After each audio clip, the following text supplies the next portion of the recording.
You unlock this benefit with the key of Patreon. Beyond is another dimension. A dimension of thought. A dimension of speculation. A dimension of mind. You're moving into a land of both waffle and substance. Of things and ideas. You've just crossed into the podcast zone. Ladies and gentlemen, welcome back to Trekking Through the Twilight Zone. We've got a little sneaky episode. Before the pilot, that was the official pilot of the TV show. Apparently Rod Serling, playing his cards right, snuck in a back door pilot for a thing through a different TV show. An hour-long episode. And it's called, and I've got to check it now, what's it called, Julian? You got the Time Element. The Time Element, thank you. This was 1958. It's an hour long, or just shy of an hour. And it's an interesting story. A gentleman goes to his doctor, his psychiatrist, to talk about whatever he has this reoccurring dream where he goes back to 1941, and he goes back to Pearl Harbor, and he exists there. He interacts with people, and he tries to dissuade a young, newly married ensign from going back on his ship because he knows that he'll be doomed if he does so. But in every dream, every time he dreams, he wakes up. He has a fight. He's knocked out, and when he wakes up, inside the dream, he hears the Japanese planes coming, and that is when he wakes up in real life. Until he eventually does not wake up at that point, and then we have the question of the time element, because it then turns out that his psychiatrist also remembers this guy and remembers having him as a patient, but he may not have actually lived in this period. So, Julian, what are your first thoughts then on the time element? Well, I think it's fascinating. It is a throwback to this earlier anthology period where we had these shows. In this case, the Westinghouse Desilu Playhouse, of course, sponsored by Westinghouse. It's perfectly charming to see Desi Arnaz introducing a Twilight Zone episode effectively. It's very strange. And then there's a recorded bit with Lucille Ball showing up to at the end. To talk about the Westinghouse refrigerator. Yeah, I saw that.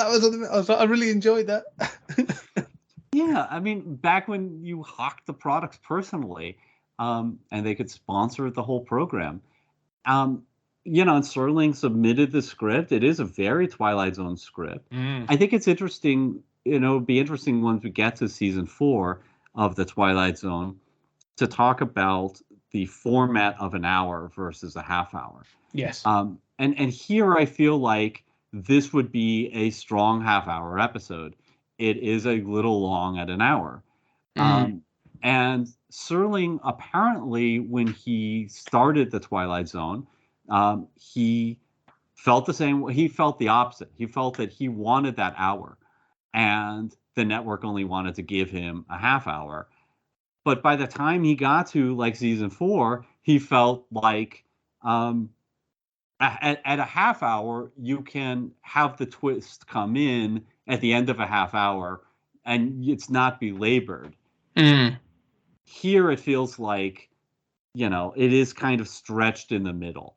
Does that make sense? No, I agree. I actually I know exactly what you're saying. There's because it's almost like the end. They try to pack in like a series of things, don't they? It's like the end. It's like, well, you've sat there for sort of 50 minutes, so we're going to give you a whole bunch of things to sort of really hammer home the twist of this.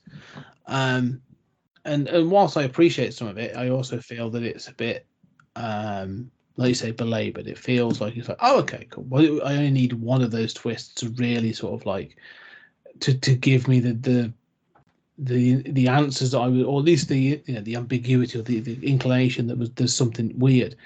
You don't need to keep telling me these different bits. But yeah, no. What I would say is though about the middle bit, because it does repeat and it does go on a bit, and maybe 45 minutes or maybe sort of would have been better rather than half an hour. But what I would say is the main guy in this, I don't remember his name, the actor, but I really like his performance. Like, I really like how, and if as a character, because you get the length of time, you actually sort of get to spend time with him. You get to see that he's sort of like, how he deals with this, and the sort of like the way he did this thing of going back in time, where he's like, is he this dream? Is he going back in time? And instantly, like, he gets into a bit of a shuffle with people about Pearl Harbor, and he's like, well, screw it then. I can remember all these sporting events and all these other things. To hell with it. I'll just gamble on these things. And then gets brought back to it again, sort of like when this young couple starts to check in on him and stuff. So I like that there's this sort of like, frustration and stuff with him. Is when he tries different things. It's interesting. I just find he's an interesting character. He's not black and white. You know what I mean? He's actually got some sort of. He feels like he's got humanity. So I don't know. I find him to be an interesting protagonist. Yeah, I do too. What really occurs to me is that he doesn't feel like a Twilight Zone character. Yeah. He feels like he reminds me of Jack Kirby. He reminds me of like Ben Grimm. He is a rough and tumble urban guy. And he sort of talks like this, like, well, if you're not going to do that, I'm doing it too much like a 30s gangster or something. But it's like, well, you better be careful or I'll punch you. He's very ready to threaten people. He's a very physical guy in a way that Serling's Twilight Zone characters almost never, ever are. No. Even when he does that, it's sedated. This is bigger than life. This is clearly, and I wonder how much of that is the show having changed that script or the actor having changed that script. But, Serling's characters feel so intellectual and sedated compared to this guy. But I love this guy. I love this sort of Ben Grimm type. Like, he's such a sort of like everyman. He's not an intellectual at all. He never, thinks about it in the same way. At the same time, he tries to do what's right. And I am confused about how much time he has. This whole bit that I'm sure they added for length, where he makes all of these bets on future events. He does all of that on the day prior to Pearl Harbor. I mean, apparently these bookies he's made a list of every sporting event, and these bookies are perfectly willing to take bets for years in the future on sports teams that don't even exist yet. I mean, I don't know when he finds the time to do this. I do like the sort of early Spider-Man, thing of I'm going to use this power to advance myself. Yeah. I don't think we see nearly enough of that, but it doesn't really work. I know what you mean. Like the character. I do like the character. I agree. I think, like you say, the nature of him, like that rough and tumbleness, that sort of like a brusqueness that he has. I also like his reactionariness. Like, he's very reactionary. Like, he's sat in the bar, and he's a bit like, and like you say, like he never tries to intellectualize or sort of like figure this out. He's just like, well, I went to bed last night and now I'm in a bar, so yeah, I'll have a drink. Like, that's it. Like, that's his way of dealing with it. And then when he sees the newspaper and he sees the sort of, it comes through that he's in 1941.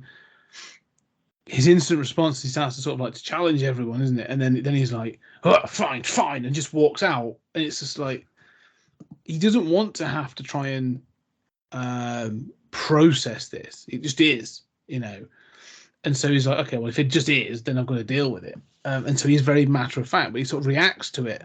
And there's several instances where he does, like, that frustration builds up, and so he does something. Like, the betting is almost like an outlay of that frustration. It's like, well, if it's going to happen, then I might as well go and spend this money. Like, and then because later on, when no one's listening to him, and he gets pushed over into the young guy punches him, and he falls into the jukebox. Mm-hmm. And they're clearly going for some sort of level of heart, and emotion. And he gets up and he's like, fine, I'll give you some music. And then the jukebox doesn't work. He says, fine, I'll sing you a song. And he sings the songs about, remembering Pearl Harbor and grab your ammunition and remember Pearl Harbor and these songs. And he says, you don't know those, but you will in 6 months' time. And and you can see he's just sort of like, he's just petulant and pissy about it, and it's sort of like, it's human. That's the reaction. He's like, well, all right, if you're not going to listen to me, then balls to you. I'll just I'm going to. And he has the same reaction again when he goes into the newspaper or the to tell them the story. Everyone thinks he's a kook, and he starts to say, like, have you heard about like the Los Angeles Dodgers and this and that, and he's like, and then just storms out, and it's just like, I like him just for that fact. He just, like you say, he doesn't feel like he's not stupid, but he's sort of like he doesn't want to have to try and face up to this. Yeah, I like everything you're saying, and I like how he also. I mean, there are things that I am bothered by. I mean, I like the singing. I like the sort of angry rants. I do think the list of things from 1958 goes on a bit long there. Yes. As he's leaving the newspaper. I don't know why he's really at the newspaper. Like, he wants them to print that this is going to happen, I guess. Except, he's basically saying he wants them to say, we have a report that the Japanese are coming to bomb Pearl Harbor. Because they even confront him and say, well, why aren't you telling the army? And he's like, because by the time I get to someone who through all the bureaucracy, it'll be too late.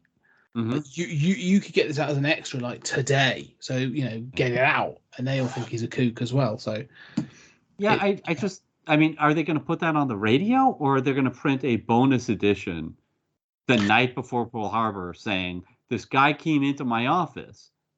That's the problem with it, because they say it's going to be, he wants it to be a newspaper, and I'm like, well, who's going to have read it before like 8 a.m. the next morning? Like, exactly. Yeah, it's it just. Yeah, it's one of those sort of daft ones where you're a bit like, oh well, that's sort of at least you had an idea, not a good idea, but you had an idea. Yeah, well, and that's the same objection I have to the gambling, but those objections aside, I do love that character, and I love, like you say, he's human. It also occurs to me he doesn't have a plan. I love the idea that you are a drunk and you can't tell time travel from a normal blackout. That's pretty awesome. But also it's not like, I mean, Marty McFly had the doc to give him some guidance here. He's got no guidance, and he's just, but he's just being himself. But every character in every time travel movie that we have ever seen stops and puts together a plan. Yes. He's just like, screw it, and I'm not putting together a plan. Yeah. He's got no agenda, so I do really like that character. I agree. Like, there's almost like a belligerence about it. It's just like, like if it's going to happen, at least we're going to get a drink. No, I agree, and that's why I kind of like him. That it's sort of like he feels normal, like he's not super heroic. He's not like him, and him wanting to save that couple as well. So he's had that moment with them. He's had this sort of like this interaction with them, and so like he's like, I can't stop the whole thing. I can't save 100 or 1,000 lives or whatever, but I can save one. I can stop this guy from getting on his ship tomorrow, working in the engines, in the engineering. I can save this guy's life. I can stop this woman from being a widow. And I like that becomes this almost like his almost like an obsession, like that becomes his like, look, if I can save one life, then it's almost been worth it, sort of thing. And I like that there's that grounding for that sort of thing, like, because if this was a Hollywood film, then there would be the whole thing of like, I can stop the whole thing, and sort of literally fighting his way to get to see a general or something like that. But it's not. It's just that I can save one life, and I kind of like that. I do like the fact. I like the fact as well that it's a stranger. There's not that it's not that he's trying to save his brother, or he's sort of like, his friend that went off, sort of like, he's back home and his friend went off to Pearl Harbor or something like that. I like the fact that it's not personal. That it actually makes it mean more to me. Yeah, because it's more random. Just a guy, the one guy that you can save, and that makes it sort of feel more desperate. right? Like, I can do something. I want to feel like I can do something. Yeah, exactly. You know, but one thing that's good, like he says this is a repeat dream, doesn't he? He has this dream repeatedly, and so that, you know, to get into the logistics or the mechanics of this. Yeah, let's do. Is he? So he's obviously not. There's not, you know, there's not like tens of him back in 1941. Like, he's going back to that point, and so his fail, you know, him not being able to stop it the first time. Like, he goes through the actions. He says that the actions are always the same. So is it just? Did he just go back the once and he's reliving the same, that one experience, or does he go back every time he dreams? And it's slightly different, and he just relives it, or he's slightly, you know, Groundhog Day sort of thing, like he's living that same moment again. I don't know. I don't know either. And it does seem like he is experiencing it, right? It doesn't feel like a dream, right? I mean, it does feel like he's there. He's frustrated. We're talking about that. He does seem to, I don't know. I got the sense with the gambling stuff, like he's done that one time, right? I mean, I don't know. Maybe he's doing that for a few hours. It's so absurd that this is all one day, right? Yeah. But I mean, they want it to be the day before Pearl Harbor, and so it's a shock, and so they fit too much in. But yeah, I don't know how this mechanic works. It's clear that he is part of some sort of, you know, time slip going on, but it's not really clear if he's reliving it Groundhog Day style or if he, you know, is, I don't know. I mean, I'm not sure that the show knows either. No, and I don't think it wants to tell you, because the two other elements of it are, is he physically going back? Because he says, obviously, you know, he's obviously sleeping because he says he wakes up, and he's not exhausted. Like, he's actually, his body is resting in some capacity. But at the end, obviously, he goes beyond the moment when the Japanese planes fly over, and we find out that he died in Pearl Harbor, because then the doctor is like, I'm sure I have a patient, but then he opens his diary and it's like, no patients or whatever, like, you know. And so you're like, oh, so he remembers this person, but he's not there to be remembered. And then they see the photo in the bar of this guy. He used to tend bar. He died in Pearl Harbor. And I was like, well, hang on. Did he die in Pearl Harbor, the attack? Because he wasn't. So, you know, that was really confused by us. I was like, what? So he actually was a person that lived in 1941 and died? So who the hell was it that was in the doctor's office? I don't get that bit. Yeah, it's not really clear. I mean, so it seems like, well, the other thing that I have a problem with is place, not just time, but place. So he's clearly not in Hawaii with the psychiatrist. So when the psychiatrist goes to the bar at the end, and he says he used to tend bar here. Yes. They're not in Honolulu. No. So why did he tend bar there prior to Pearl Harbor? So, and then I guess flew out to Hawaii and was killed in the attack. It doesn't really make sense. But you have to believe that, because any version of events includes that, right? That, you know, whether time has been altered by the main character, or all of this has been, you know, in fact, it's been the psychiatrist who's been hallucinating. I mean, that's possible too. It's possible that, having gone back in time, he died in Pearl Harbor. Somehow that erased him in the present, which is 1958, which doesn't really make sense. But I mean, I'm not sure any of this really makes sense. No. If you listen to sort of Desi when he comes back to sort of remove at the end, he actually just says, I think the doctor just saw his photo at the bar and made it like, oh, all right, well, thank you for that.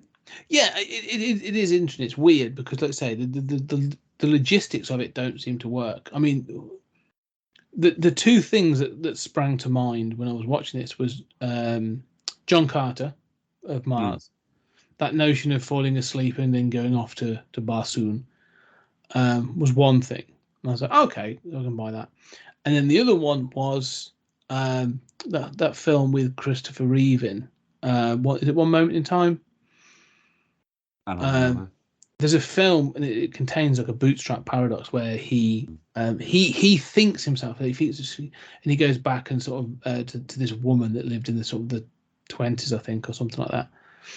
And he's able to travel in time, and he obsesses with his photograph, and then he goes back to her. And it was a similar thing where sort of I was like, oh, okay, this is a similar concept. But and I was happy with that throughout the episode until the end.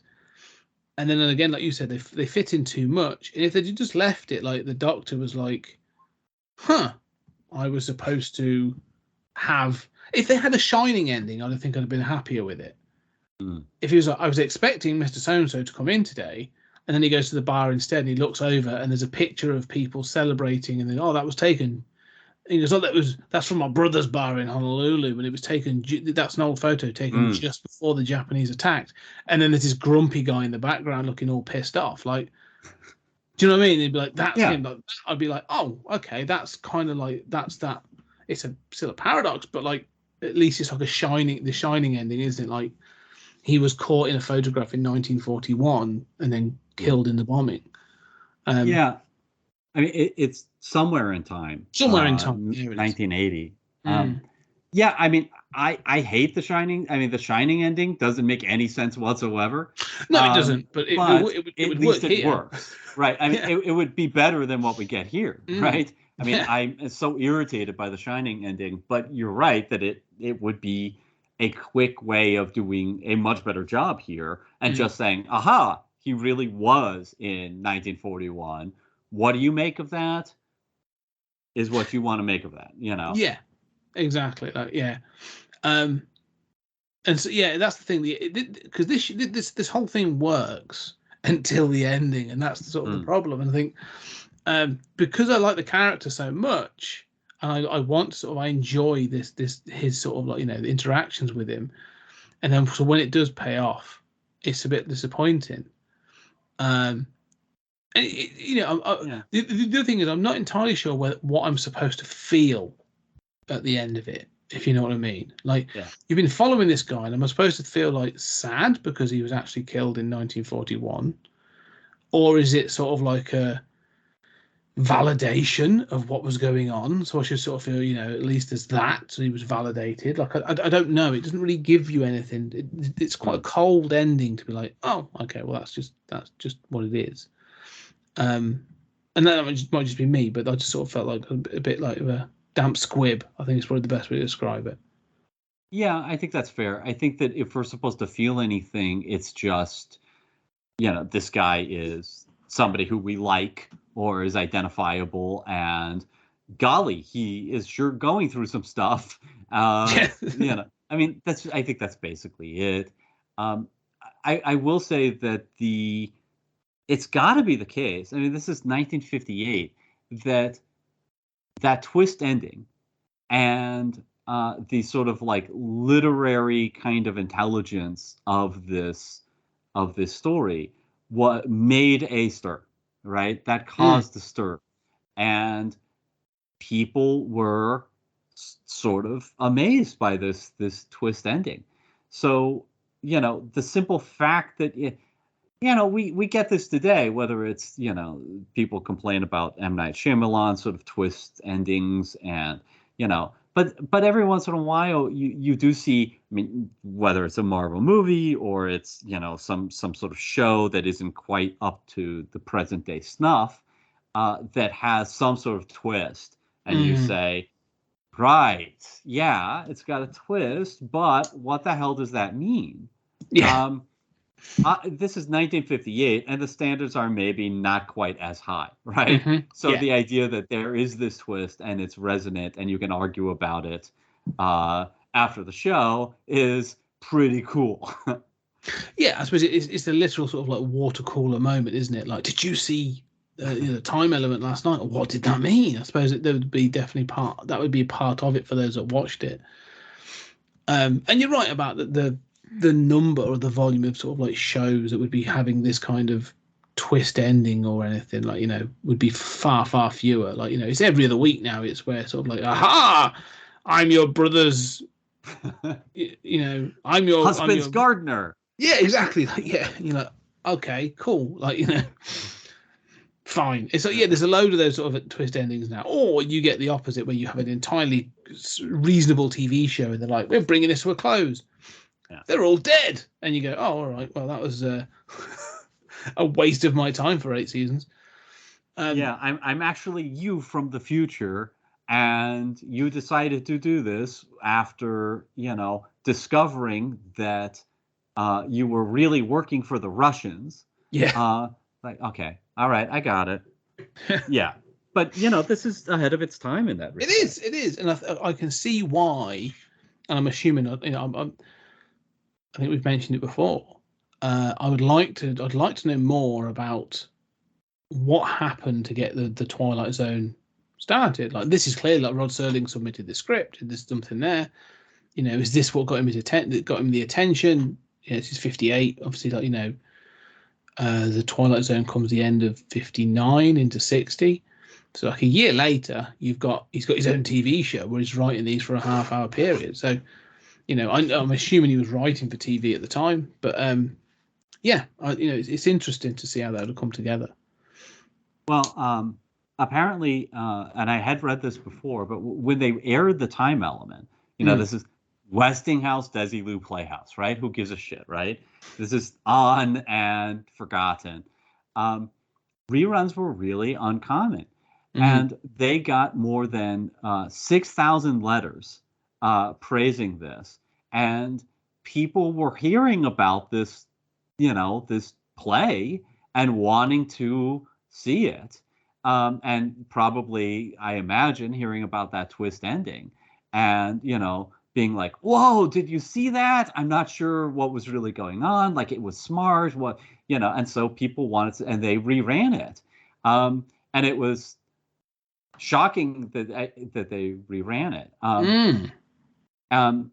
It was a big deal for them to do so. So apparently that sort of was enough that he was able to get a series out of this. Interesting. So it was that sort of thing of it got him the attention, the sort of, who's this young whippersnapper that's writing us this script?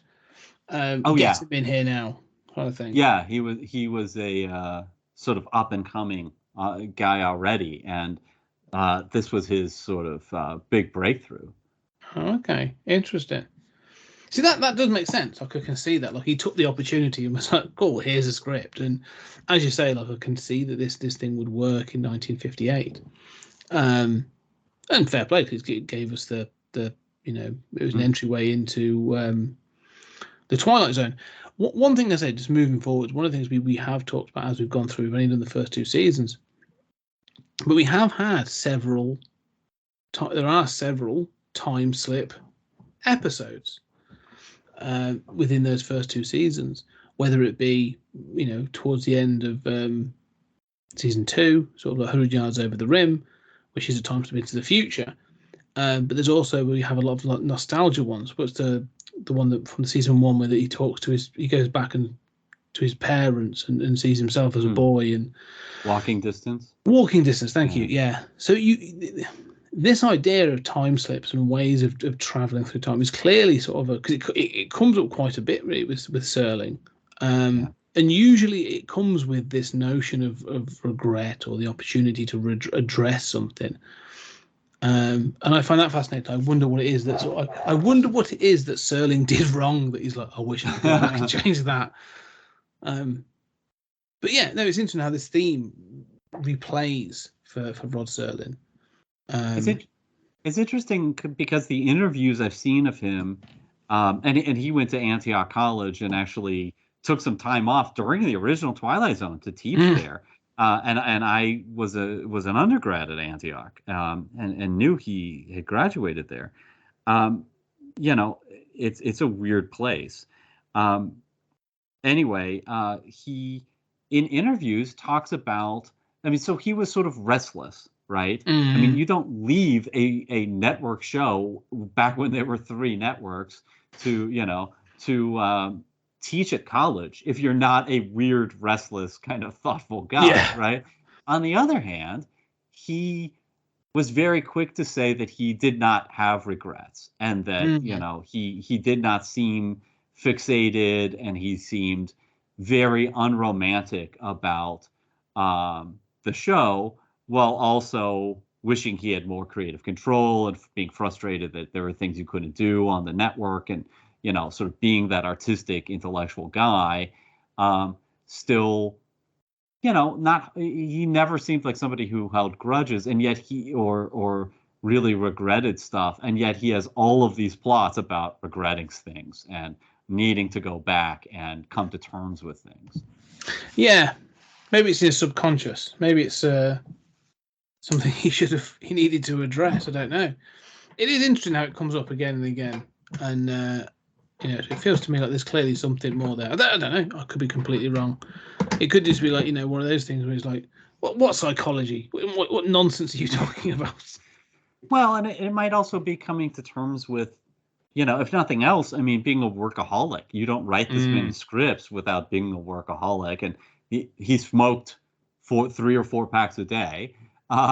So he's not taking care of his health and working really well and thinking too much, and that doesn't leave a lot of room for people in your life who love you and for you to love.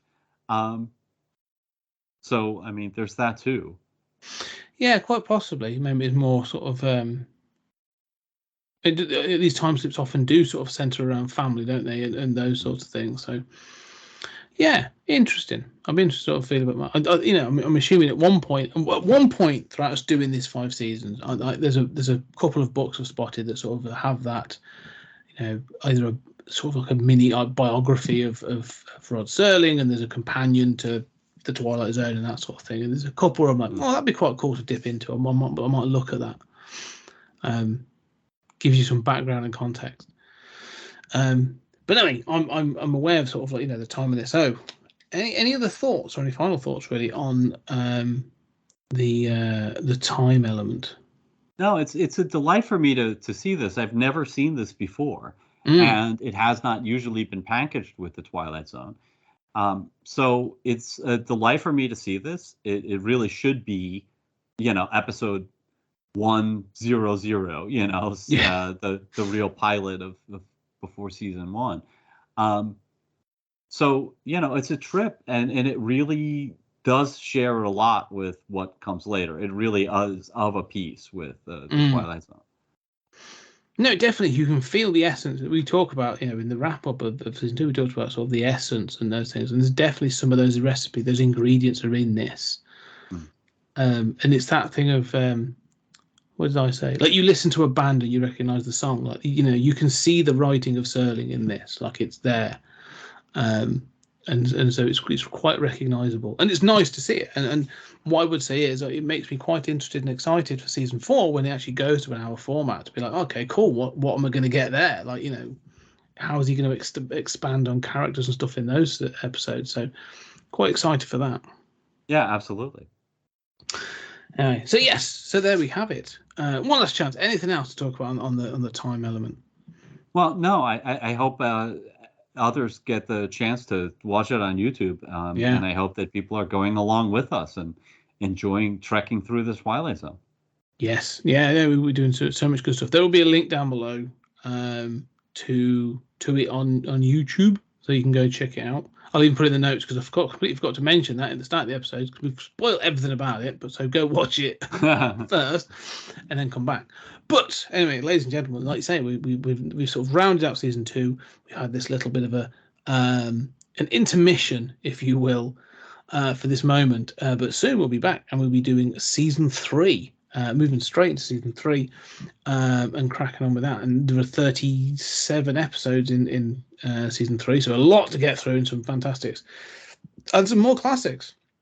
And I believe some possibly some more remakes and some other bits and pieces. So we will be doing additional episodes. So Hope you're enjoying it. Let us know. That's what I'm saying. Just come and let us know. Speak to us. Let us know what, if we're trekking through the Twilight Zone, you're coming with us on this journey.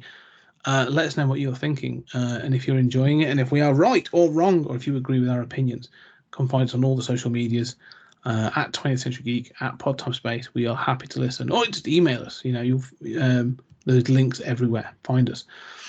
Anyway, Julian, this was great. Well done for finding this. I didn't know about this, so thank you for bringing this to my attention. It was great. Yeah, I'm so glad to be doing this with you, and I'm really glad that people are supporting it and listening. And it's I look forward to this so much. Yeah, this is a real sort of like, because again, I've never seen these before. A lot of these I know of them, so watching all these back to back and going through them is a proper journey, and I'm excited for it. But anyway, ladies and gentlemen, thank you very much for your support. Thank you very much for listening, and we shall see you on the next episode.